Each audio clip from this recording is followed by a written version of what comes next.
नमस्कार प्रिय विद्यार्थियों। हमने पिछले वीडियो में ये कहानी पढ़ रहे थे, वो त्रिस्तनी कथा, त्रिस्तनी और वो कुब्जक और अंधक, इन तीनों की कथा पढ़ रहे थे। उसमें हमने अब तक पढ़ा कि उन तीनों को, जो राजा की पुत्री है, त्रिस्तनी कन्या है, उसका एक अंधे से विवाह हो जाता है और वो अंधा अपने मित्र कुब्जक के साथ उस देश से, उस राजा के राज्य से बाहर निकल जाता है और वहाँ कहीं एक जगह वो दूसरे देश में रहने लग जाते हैं।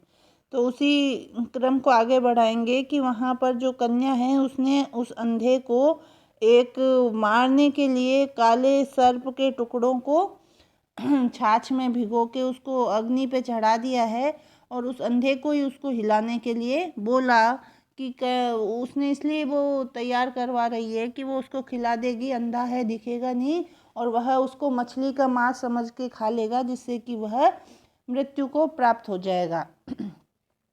तो यहाँ हमने देखा कि जो वो अंधा है वह उसको हिलाना प्रारंभ कर देता है। वो उसको खुद कुछ काम कर रही है वह कन्या, तो वह उस अंधे को कहती है कि आप इसको हिलाइए, और वह उसे हिलाना प्रारंभ कर देता है। तो आगे देखिए, अथ तस्य मत्स्यान्मथनतो विषगर्भवाष्पेण संस्पृष्टम नीलपटलम चक्षुर्भ्यामगलत। तो कह रहे हैं कि उसको मथते हुए, जो उसने सोचा है कि मछली का मांस है, तो उसको वह मथने लगा है, चलाने से उसके विष गर्भ वाष्पेण, विष गर्भ की भाप से, जो उसकी आंखों में लगी उस मांस के टुकड़ों को चलाने से, तो उस भाप से, उस वाष्प से उसकी आंखों का जो नीला पर्दा था वह नीलपटलम चक्षुर्भ्याम, वह अगलत, गलने लगा, गलकर गिरने लगा। असौप्य अंधस्तम बहुगुणम मन्यमानो विशेषान नेत्राभ्याम वाष्प ग्रहणम अकरोत्। और उस अंधे ने भी उस धुएं को लाभकारक जानकर उससे बार बार अपनी आंखों को खूब सेका। ततो लब्ध दृष्टिर्जातो यावत् पश्यति तावत् तक्र मध्ये कृष्ण सर्प खंडानि केवलान्य एव अवलोकयति। तो जब उसकी दृष्टि आ गई, उसकी आंखें सही हो गई, उसके नेत्रों में ज्योति आ गई, तो उसने उस हांडी में देखा तो छाछ में सांप के टुकड़े पड़े हुए थे। कृष्ण सर्प खंडानी केवलानी एव अवलोकयति। तो वहाँ उसे कोई मछली का मांस दिखाई नहीं दिया, केवल काले सर्प के टुकड़े थे। ततो व्यचिंतय, तो उसने सोचा कि अहो किमेतत् हैं, ये क्या मामला है। मम मत्स्यामिषम कथितम आसीदनया, इसने तो मुझे मछली के मांस का नाम लिया था। एतानी तो कृष्ण सर्प खंडानी, यह तो काले सांप के टुकड़े हैं। तत् तावद विजानामि सम्यक त्रिस्तन्याश्चेष्टितम, तो फिर मैं अच्छी प्रकार से देखता हूँ कि यह किसकी चाल है, क्या है। किम मम वधोपाय क्रमः कुब्जस्य वा, क्या यह त्रिस्तनी ने मेरे मारने का उपाय रचा है या उस कुबड़े को मारने के लिए। उताहो अन्यस्य वा कस्यचित्, या किसी अन्य को। एवं विचिन्त्य, ऐसा सोच करके, स्व आकारम गुहन अंधवत कर्म करोति यथा पुरा, तो ऐसा सोचकर उसने क्या करा कि अपने पूर्व के समान ही अपने आकार को, जो अंधे बना हुआ था वो अंधा ही बना हुआ रहा, जैसे कि वो पहले था। अत्रांतरे कुब्जः समागत्य है, इसी बीच वह कुबड़ा आ गया। निशंकतया आलिंगन चुंबनादि भी त्रिस्तनीम सेवितुम उपचक्र में, तो इसी दौरान वह फिर उस त्रिस्तनी के साथ छेड़छाड़ करने लगा। सोऽप्य अंधस्तम अवलोकन अपि यावन न किंचित शस्त्रम पश्यति, वह अंधा भी उनको देख रहा था, और जब तक उसके पास कोई शस्त्र नहीं था, आसपास किसी प्रकार का शस्त्र नहीं था, तावत कोप व्याकुल मनः, तो वह कोप से व्याकुल मन वाला हो गया, क्रोध से। पूर्ववत शयनम गत्वा, और वह पहले के जैसे शयन के लिए वहाँ चला गया।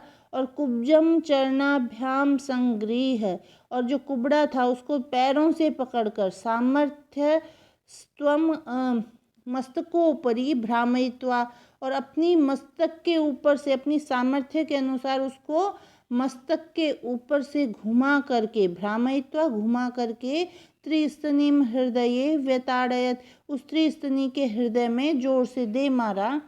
तो अथ इस प्रकार से कुब्ज प्रहारेण, उस कुबड़े के प्रहार से, तस्याः तृतीय स्तनः उर्सी प्रविष्ट है, उस शरीर चोट लगते ही त्रिस्तनी का जो तीसरा स्तन था वह हृदय के भीतर घुस गया।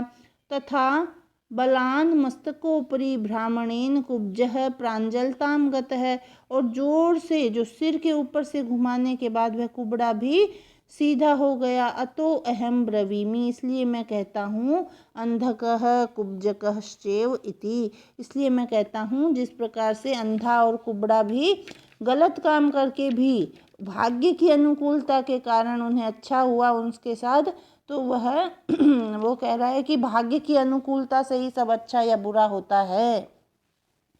तो जो चक्रधर उसको ये कहानी सुना रहा था सुवर्ण सिद्धि को, तो सुवर्ण सिद्धि अब आगे कहता है, भो सत्यमेतत्, अरे ये सत्य है, देवानुकूलतया सर्वम कल्याणम संपद्यते, भाग्य की अनुकूलता से सभी कल्याण सिद्ध हो जाते हैं।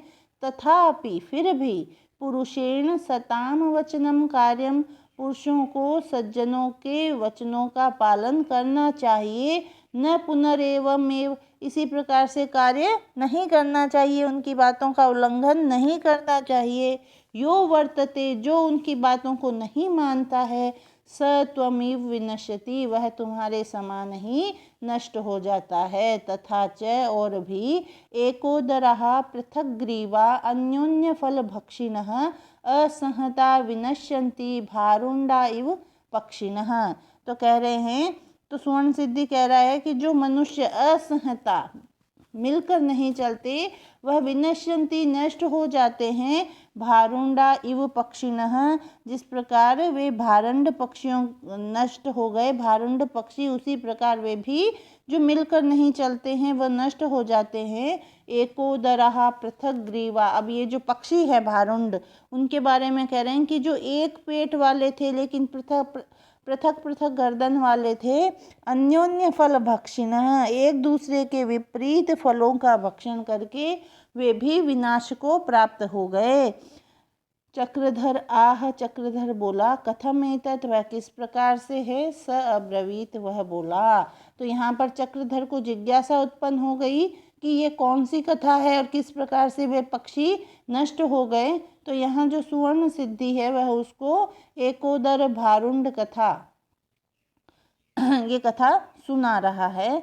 तो देखिए क्या है कथा में, कि कस्मिंश्चित् सरोवरे भारुंड नामा पक्षी एकोदरः पृथक ग्रीवः प्रतिवसति स्म, किसी सरोवर के किनारे भारुंड नामक पक्षी, जिनका एकोदरः एक पेट था पर मुख दो थे, पृथक ग्रीवः प्रतिवसति स्म रहते थे, तेन च समुद्र तीरे परिभ्रमता, एक दिन उसे समुद्र के किनारे घूमते हुए, किंचित फलम अमृत कल्पम तरंगाक्षिप्तम संप्राप्तम, उसे समुद्र के किनारे घूमते हुए तरंगों से फेंका गया, तरंगों से बहकर किनारे पे आया हुआ एक मधुर फल मिला।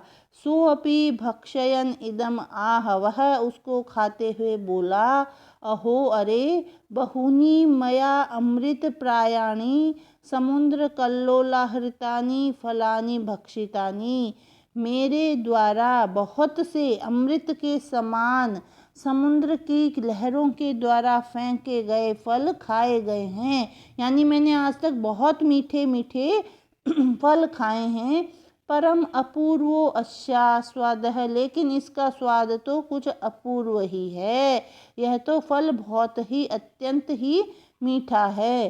तत् किम पारिजात हरिचंदन तरु संभवम, कहीं यह स्वर्गीय हरिचंदन का फल तो नहीं है, कहीं स्वर्ग के कल्प वृक्ष का तो फल नहीं है।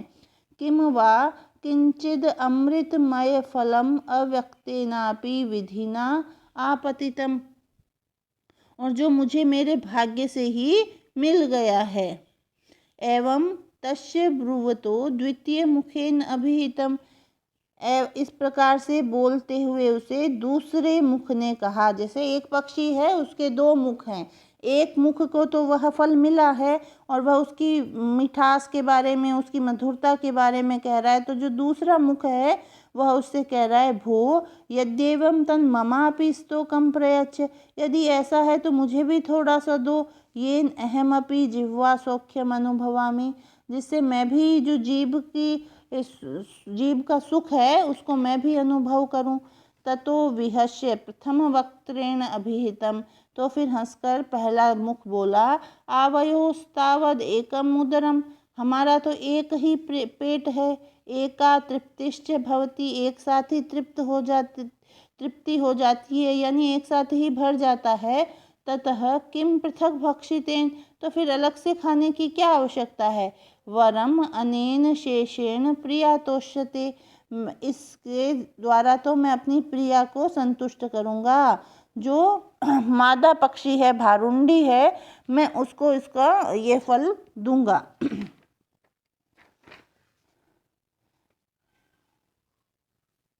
एवं अभिधाय तेन शेषम भारुण्ड्यः प्रदत्तम, ऐसा कहकर उसने जो शेष फल था वह अपनी प्रिया भारुंडी को दे दिया। सा अपि तदास्वाद्य प्रहृष्टतमा आलिंगन चुंबन संभावनाद्य अनेक चाटुपरा बभूव, वह भी उसको खाकर प्रसन्न हुई, बहुत प्रसन्न हुई और अपने पति के उस मुख की नाना प्रकार से खुशामद, आलिंगन चुंबन आदि से खुशामद करने लगी। द्वितीयम मुखम तद्दिनादेव प्रभृति सोद्वेगम स विषादम च तिष्ठति, और जो दूसरा मुख था तद्दिनादेव, उस दिन से ही उद्वेग और विषाद से रहने लगा, उसे दुख हुआ, बहुत उद्विग्न और दुखी रहने लगा। अथ अन्य द्वितीय मुखेन विषफलम प्राप्तम, अगले दिन उस दूसरे मुख को एक विष फल प्राप्त हुआ। तद दृष्ट्वा अपरम आह, उसे देखकर दूसरे ने कहा, भो निःसृंशः पुरुषाधम निरपेक्ष मया विष फलम आसादितम, अरे निशंस निर्दयी नीच स्वार्थी, देखो मैंने यह विष वृक्ष का फल पाया है। तद दृष्ट्वा अपरम आह, ये तो हो गया, तो तत् तव अपमानाद भक्षयामि, तो जो तुमने मेरा अपमान किया था उसके कारण मैं इसका भक्षण कर रहा हूँ। अपरेण अभिहितम, दूसरे ने कहा, मूर्ख, अरे मूर्ख, माँ एवं कुरु, ऐसा मत करो, एवं कृते, ऐसा करने पर द्वयोरपि विनाशो भविष्यति, हम दोनों का ही नाश हो जाएगा, हम दोनों ही मृत्यु को प्राप्त हो जाएंगे। अथेवम वदता तेनापमानेन तत्फलम भक्षितम, इस प्रकार कहते हुए भी उस दूसरे मुख ने उसकी बात नहीं सुनी और वह उस विष फल को खा गया। किम बहुना, अधिक क्या कहना, द्वावपि विनष्टौ, दोनों ही मारे गए। अतो अहम ब्रवीमि, इसलिए मैं कहता हूँ। कौन कह रहा है ये? सुवर्ण सिद्धि चक्रधर से, कि एको दराहा पृथक ग्रीवाहा इति, कि एक पेट वाले और पृथक पृथक गर्दन वाले जो भारुंड पक्षी थे वह मिलकर न चलने से मारे गए। तो चक्रधर आह, चक्रधर ने कहा, सत्यमें तत्, यह तो सत्य ही है। तद गच्छ गृहम, तो फिर तुम घर जाओ। परम एकाकिना न गंतव्यम, पर अकेले मत जाना। उक्तम च, कहा भी गया है, एकः स्वादु न भुंजीत नैके सुप्तेषु जागृयात्, एको न गच्छेदध्वानं नैकश्च अर्थान प्रचिंतयेत, कि एक अकेले व्यक्ति को न तो कभी मीठी वस्तु, बहुत स्वादिष्ट भोजन अकेले नहीं करना चाहिए। सब सो जाएं सभी, तो फिर अकेले को जागना नहीं चाहिए। एको न गच्छेद अध्वाना, मार्ग पे अकेले बिना साथी के नहीं जाना चाहिए। और जो गूढ़ विषय हैं उन पर भी अकेले विचार नहीं करना चाहिए। अपीच, और भी, अपि का पुरुषो मार्गे द्वितीयः क्षेम कारकः कर्कटेन द्वितीयेन जीवितम परिरक्षितम, रास्ते में साथी चाहे निर्बल और कायर, डरपोक, कुछ भी हो, निरर्थक निरर्थक भी हो फिर भी वह क्षेम कारक होता है, कल्याण कारक होता है। देखो, कर्कटेन द्वितीयेन जीवितम परिरक्षितम, केकड़े ने अपने साथी ब्राह्मण के प्राण बचा दिए। तो चाहे वह कोई जीव ही हो, जंतु हो, कुछ भी हो, पर एकाकी कभी भी मार्ग पे गमन नहीं करना चाहिए। तो अब आगे किस प्रकार से उस केकड़े ने अपने साथी ब्राह्मण की जान बचाई, यह कथा प्रारंभ होगी और यह इस अपरीक्षित कारक की अंतिम कथा है। तो ये अब हम अगले वीडियो में देखेंगे। धन्यवाद।